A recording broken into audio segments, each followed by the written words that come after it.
आपल्या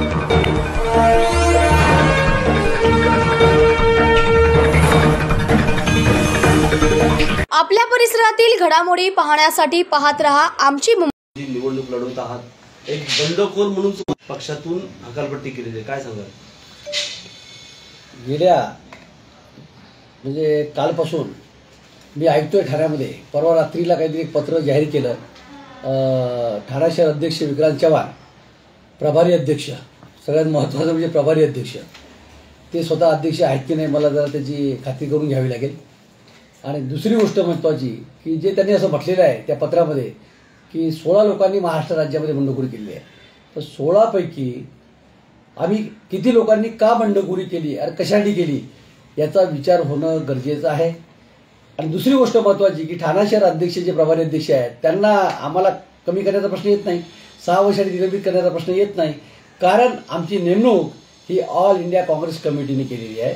आणि all India Congress कमिटीचे चेअरमन आहेत आमचे कॅप्टन अजय यादव साहेब यांनी बाई नेमणूक केलेली आहे. मला जर पक्षांना 6 वर्षी नियमित करायचं असेल तर ते करतील. पण त्याच्या अगोदर शिस्तपालन समिती जी आहे, जी काँग्रेसची AICCची शिस्तपालन समिती आहे, त्या समितीने आम्हाला नोटीस द्यायला पाहिजे. आणि त्या नोटीसमध्ये म्हटलं पाहिजे की तुम्ही का काँग्रेसमध्ये बंडखोरी केली, कशासाठी केली, त्यांना कळेल ना की बा आम्ही का केली म्हणून. आणि त्यांच्यासमोर आम्ही ही गोष्ट मांडू. आणि ह्या गोष्टी आम्ही त्यांच्यासमोर ज्या काही मांडणार आहेत ते ठाणे शहराच्या काँग्रेसच्या संघटनेबाबत मांडणार आहे. कारण आज ठाण्यामध्ये काँग्रेस संपलेली आहे.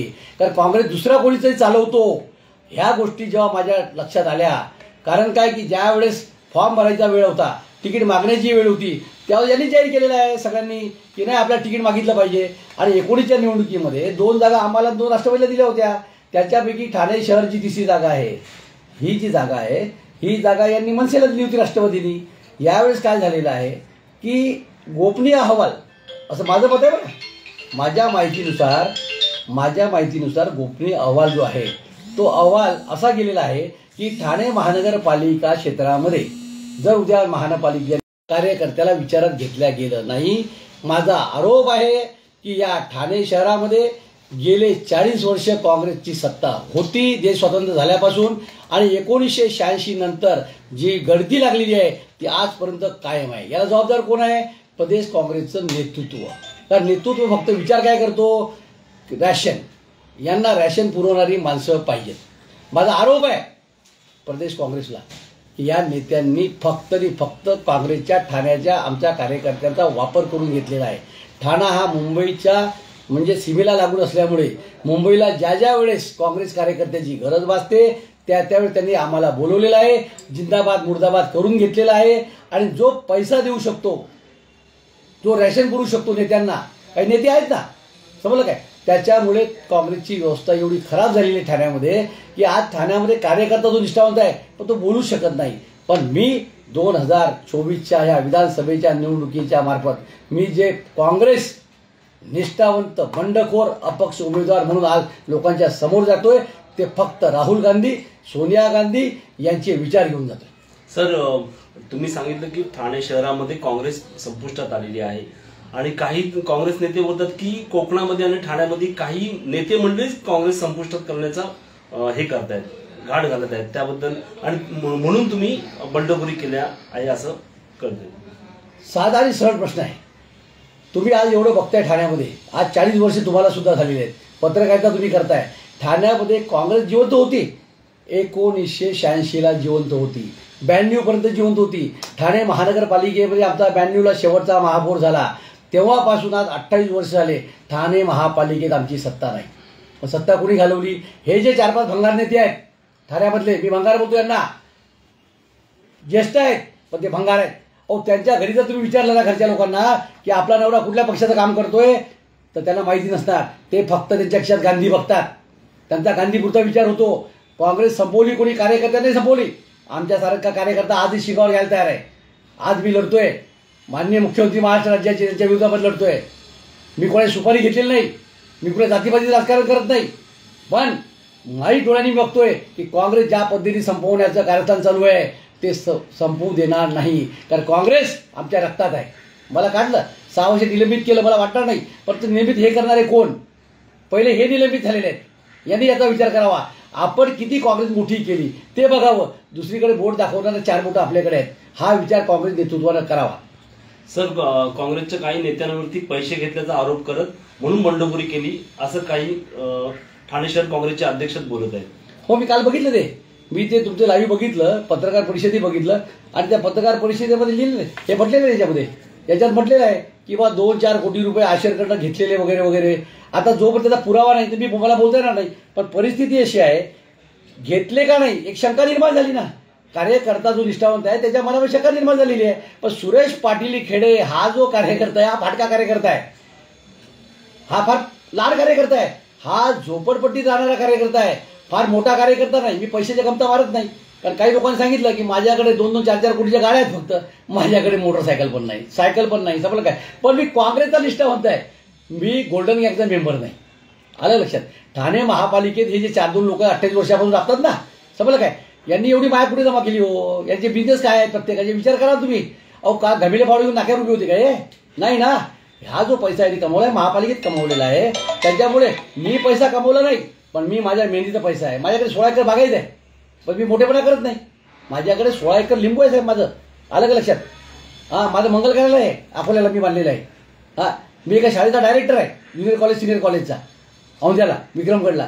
काय आहे की मी एक कार्यकर्ता आहे, पण माझं कसं आहे 70% मी जनसेवा करतो, 30% राजकारण करतो. पण तुम्ही मला बघितलं असेल या 40 वर्षामध्ये ज्या वेळेस ठाण्यात काँग्रेस कार्यक्रम झालेला आहे, काँग्रेस पक्षाचा कुठलाही कार्यक्रम असो हिरारीने मी भाग घेतलेला आहे. मी आज माझं वय 63 आहे, पण मी निष्ठावंत काँग्रेस म्हणून जिंदाबाद मुर्दाबाद केलेला आहे. मी कोणाची गयवाया केलेली नाही आहे. पण आज मी बघतोय या 4 वर्षामध्ये काँग्रेस फक्त आणि फक्त प्रिमायसेस काँग्रेसच्या ऑफिसच्या आतमध्येच आहे, रोडवर आलेली नाही आहे.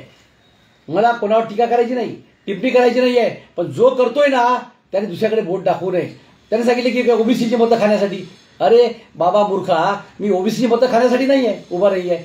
मी फक्त का उभा आहे, काँग्रेस पोहोचवण्यासाठी. कारण महानगरपालिका निवडणूक होणार आहेत तेव्हा राहुल गांधीचं नाव, सोनियाजीचं नाव घेणारा काँग्रेसचा आज जो आघाडीत उमेदवार आहेत ते कोण नाही आहेत. तुम्ही बघा आता जेवढे काही रॅल्या झालेल्या आहेत किंवा जेवढे काही यांची भाषण झाली असतील त्याच्यामध्ये कोणी राहुल गांधी नाव घेतलं नाही, खरगे साहेबांचं नाव घेतलं नाही, सोनिया गांधी नाव घेतलं नाही, काँग्रेसबद्दल कोणी काही बोललं नाही. पण काँग्रेस धर्मनिरपेक्षतावादी पार्टी आहे आणि सगळ्या समाजाला जातीवादी लोकांना घेऊन जाणारी आहे. हिंदू, मुस्लिम, शीख, ईसाई जेवढे काही लोक आहेत त्या ठाण्यातल्याच नाही, संपूर्ण भारतातल्या लोकांना. कारण राहुलजींनी आज एवढी मोठी जी हे जगा सद्भावना यात्रा काढली, पूर्व पश्चिम उत्तर दक्षिण, कशासाठी काढली? भारत जोडो का काढली? सर्वांना एकत्र करण्यासाठी काढली. म्हणून जर राहुल गांधी आमचे संसदेमध्ये विरोधी पक्ष नेता आहेत तर त्यांना पाठिंबा दिला गेला पाहिजे. काँग्रेस जिवंत, मी जे उभा आहे काँग्रेस जिवंत करण्यासाठी उभा आहे. लोकांच्या आज घरोघरी गेलेलं माझं पत्रक, त्याच्यावर इंदिराजी, राजीवजीचा फोटो आहे. शाहू फुले आंबेडकरांचे विचार घेऊन चाललो. राहुल गांधीचं म्हणणं संविधान वाचवा आणि मी संविधान वाचवण्यासाठी चालतोय. माझं भाषण बघा. माझ्याकडे पैसा नाही आहे, माझ्याकडे कार्यकर्ते आहेत. मग काही लोक सांगतात की आमची 2000ची रॅली निघाली, 4000ची रॅली निघाली. माझ्याकडे पुरावे आहेत, 200 वरती माणसं नाही आहेत, समजलं काय. पण काही लोकांचा पैसा बोलतो साहेब, समजलं काय. माझ्याकडे पैसा नाही आहे, पण एक कार्यकर्ता म्हणून मी जरूर आपल्या समोर आलेला आहे. सर, तुम्ही ज्येष्ठ नेते आहात काँग्रेसचे. तुम्ही काँग्रेसला बंडखोरी करत असताना तुम्ही काय ठाणे शहर काँग्रेसच्या अध्यक्षांना काही विचारलं होतं का तिकीट अर्ज भरतोय म्हणून? 1 महिन्या अगोदर चर्चा सुरू होती की आपल्याला काही करून 2 तिकीट घ्यायची आहेत आणि 2 तिकीट आपल्याला मिळतील अशी आशा होती. एक कोपरी पाचबाग आणि ठाणे शहर. परंतु मध्ये काय माशी शिकली मला माहीत नाही की अचानकच असा काही फतवा आला आणि लोकसत्तेला बातमी आली. आमचे जे राजेश जाधव आहेत प्रदेश सदस्य, त्यांनी मला पाठवलं रात्री लोकमतचं लोकसत्तेचं कात्रला पाठवलं की ठाण्याला एक सुद्धा सीट मिळणार नाही. मी ताबडतोब रात्री 1 वाजता त्या नाना पटोलेंना पत्र लिहिलं की नानाभाऊ पटोले साहेब, तुम्ही जे 20,000 रुपये आपल्याकडनं घेतलेले आहेत ते लोकांकडनं फी घेतलेली आहे आणि अक्षरशः तुम्ही त्याचा इंटरव्ह्यू घ्या आणि कमीत कमी दाखवा की आपल्याला 2 जागा तरी मिळायला पाहिजेत. तर जर जागा मिळाली नाही तर आमचा निष्ठावंत कार्याचा गप असणार नाही. आणि यापुढे जे काय तुम्ही निरीक्षक पाठवाल, उद्या जर त्यांचे कपडे फाडल्या गेले तर त्याची जबाबदारी सर्वस्व प्रदेश काँग्रेसची राहील. सर, या निवडणुकीमध्ये आम्हाला असं समजलंय की तुम्ही एक निष्ठावंत कार्यकर्ता म्हणून तुम्ही स्वतःचं घर विकलेलं आहे. हो, आता माझ्याकडे पैसा नाही आहे, मी सर्वसामान्य कार्यकर्ता आहे. पण मी आज जे काय माझी मालमत्ता छोटीशी आहे ती थोडीशी मी विकली. कारण मला काँग्रेस माझ्या मनामध्ये काँग्रेस आहे, मला काँग्रेस जिवंत ठेवायची आहे. कारण येत्या महानगरपालिकेमध्ये आमचं कोणीच नसणार. मग आज महानगरपालिकेचे दरवाजे आम्हाला बंद झालेले आहेत. आमचे नगरसेवक जे काही आहेत ते महापालिकेच्या बाहेर आहेत. पण आतमध्ये गेल्यानंतर ते सगळं गोल्डन गँग बरोबर कार्यक्रम चालतो सगळ्याचा. कारण सगळ्यांना काय आहे, फक्त पैसा कमवायचा आहे. काँग्रेसच्या बद्दल जिव्हाळा दाखवतात पण तिथे कार्पोरेशनच्या आतमध्ये गेल्यानंतर जिव्हाळा नाही आहे, तिथे धंदा चालतोय, महानगरपालिकेत धंदा चालतोय. कारण महानगरपालिकेमध्ये 28 वर्षामध्ये 92 ते 2024 पर्यंत 46,000 कोटीचा निधी वापरण्यात आलेला आहे. आणि दिघे, आनंद दिघे धर्मवीर आपले साहेब, त्यांनी तर आरोप केला होता 95 मध्ये की 41% भ्रष्टाचार होतो. त्याच्यावर माननीय मुख्यमंत्री, माजी मुख्यमंत्री कैलासवासी मनोहर जोशी यांनी धनलाल समिती नेमली. ती समिती नेमल्यानंतर त्यात जाहीर झालं की या लोकांनी पैसे घेतलेले आहेत म्हणून भ्रष्टाचार झालेला आहे. पण त्याच्यावर अजून गुन्हे दाखल झाले नाहीत, कारवाई झाली नाही. आज तर 60%चा भ्रष्टाचार सुरू आहे. आज 60%चा भ्रष्टाचार सुरू आहे महापालिकेमध्ये. मग ठरलेली लोक जी आहेत, 4-5 लोक आहेत ना, यांना कार्पोरेशनमध्ये राहायचं आहे. त्यांना वाटते ना, आमची जी नेते आहेत 4-5 लोक, त्यांना आजही वाटते की बाबा रे, या 20-25 जर नगरसेवक आपले निवडून आले आपलं दुकान बंद होईल, ही भीती आहे. म्हणून काँग्रेस वाढू देत नाही. म्हणून काँग्रेसचेच अंतर्गत लोक आहेत ना, लॉबी जे आहे ना, ते काँग्रेसला मोठं होऊ देत नाही. तर काल केदार दिघे यांची प्रेस कॉन्फरन्स झाली, तुमच्या समोर उमेदवार आहेत. त्यांनी सांगितलं की माझ्यावर काही दबाव तंत्र यूज करत आहेत. तर तुमच्यावरती असा का आहे का दबाव? माझ्यावर आतापर्यंत परमेश्वराच्या कृपेनं आणि आपल्या बहुजन समाजातील सर्व ज्येष्ठांच्या आशीर्वादानं आतापर्यंत माझ्यावर कुठलाही दबाव आलेला नाही. मी एक काँग्रेस निष्ठावंत निवडणूक लढवतो. कारण माझ्या प्रचार सभेमध्ये राहुल गांधी, सोनिया गांधी हा विचार घेऊन मी चाललेला आहे.